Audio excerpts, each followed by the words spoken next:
আৰু যিবিলাকে হিন্দু মুছলমান নকৰে তেওঁলোকক 1250 টকা দিয়ে 1250 টকা দিয়ে আৰু তাৰ পাছত আমাৰ অসমৰ জনতাৰ অৱস্থা এটো হয় আমাৰ অসমৰ জনতাৰ অৱস্থা এয়া চাওক অসমৰ মুখ্যমন্ত্ৰীয়ে 1250 টকা দি আছে আসল কথাটো হল আপোনালোকক কব খুজিছো যে আমাৰ যে 30 পৃষ্ঠাৰ যিখন বাজেট ভাষণ দিলে সেই বাজেট ভাষণত মূল্য বৃদ্ধি শব্দটো প্ৰাইস হাইক প্ৰাইস ৰাইজ বা ইনফ্লেশ্যন ইংৰাজীতে হোক বা অসমীয়াতে হোক মূল্য বৃদ্ধি শব্দটো আমাৰ এবাৰ ৰাজ্যপালৰ ভাষণত এবাৰ উল্লেখেই নাই আটাইতকৈ আচৰিত কথা যি সময়ত গোটেই অসমৰ মূল সমস্যাটো মূল্য বৃদ্ধিৰ সময়ত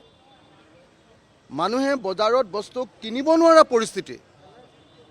এটা গেছ সিলিন্ডাৰ 962 টকাত পাব লাগে সেইটো এতিয়া বন্ধ ব্ল্যাকত কিন্তু 3000 টকাত গেছ সিলিন্ডাৰ পায় 3500 টকা 2500 টকাত গেছ সিলিন্ডাৰ পায় কিন্তু সেই সময়ত অসমৰ ৰাজ্যপালৰ ভাষণত মূল্য বৃদ্ধি শব্দটো উল্লেখ নকৰিল এটোৱে প্ৰমাণ কৰে যে এই চৰকাৰখনে জনগণৰ পীড়াক লৈ জনগণৰ সমস্যাক লৈ জনগণে ডুবি থকা যিটো সমস্যা যি বেদনা সেই বেদনাৰ বিষয়ে নাজানে এওঁলোকে কেৱল এখন কাল্পনিক জগত তৈয়াৰ কৰি সেই কাল্পনিক জগতখনত মানুহক ডুবাই ৰাখি হিন্দু মুছলমানৰ ধৰ্মীয় ৰাজনীতিৰ এখন কাল্পনিক জগত তৈয়াৰ কৰে আৰু যিবিলাকে হিন্দু মুছলমান নকৰে তেওঁলোকক 1250 টকা দিয়ে 1250 টকা দিয়ে আৰু তাৰ পাছত আমাৰ অসমৰ জনতাৰ অৱস্থা এটো হয় আমাৰ অসমৰ জনতাৰ অৱস্থা এয়া চাওক অসমৰ মুখ্যমন্ত্ৰীয়ে 1250 টকা দি আছে 1250 টকা দি আছে এয়া আৰু তাৰ ফলস্বৰূপে কি হৈছে যে আপোনাৰ বস্তুৰ দাম তাৰ বিপৰীতে আমি দেখিছোঁ যে বস্তুৰ দাম এনেকুৱাকৈ বৃদ্ধি পাইছে সেইকাৰণে এনেকুৱা পৰিস্থিতিত আজি আমি ৰাইজৰ দলৰ দুইজন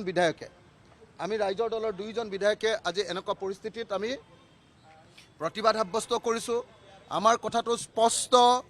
অসম বিধানসভাৰ এইবাৰ অধিৱেশনৰ কেন্দ্ৰীয় বিষয় হ'ব লাগে মূল্য বৃদ্ধি অসম বিধানসভাত এইবাৰৰ কেন্দ্ৰীয় বিষয়টো হ'ব লাগে অৰ্থনৈতিক সংকট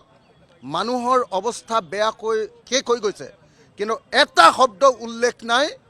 আমাৰ ৰাজ্যপালৰ ভাষণত আৰু তাৰ প্ৰতিবাদ কল্পে আমি এনেকৈ আপোনালোকৰ সন্মুখত ভিতৰত যেহেতু এটো কৰিব নোৱাৰি আপোনালোকৰ সন্মুখত ইয়াত এই প্ৰতিবাদ সাব্যস্ত কৰিছোঁ মই আকৌ এবাৰ মনত পেলাই দিছোঁ যে অসমৰ জনতা যেতিয়া মূল্যবৃদ্ধিৰ জুইত ককবকাই আছে মূল্যবৃদ্ধিৰ জুইৰ ওপৰত উঠি আছে সেই সময়ত অসমৰ মুখ্যমন্ত্ৰী হিমন্ত বিশ্ব শৰ্মাৰ কেবিনেটে তৈয়াৰ কৰি দিয়া ৰাজ্যপালৰ ভাষণত মূল্যবৃদ্ধি শব্দটোও নাই মূল্যবৃদ্ধি হৈছে বুলিও কোৱা নাই মূল্যবৃদ্ধি ৰোধ কৰিম বুলিও কোৱা নাই বস্তুৰ দাম কমাম বুলিও কোৱা নাই গতিকে চৰকাৰ কি পৰ্যায়লৈ গৈছে আৰু জনতাক কি পৰ্যায়ত ৰাখিছে তাৰ বাস্তৱ চিত্ৰটো দেখুৱাবৰ কাৰণে আমি আপোনালোকৰ সন্মুখলৈ আজি এই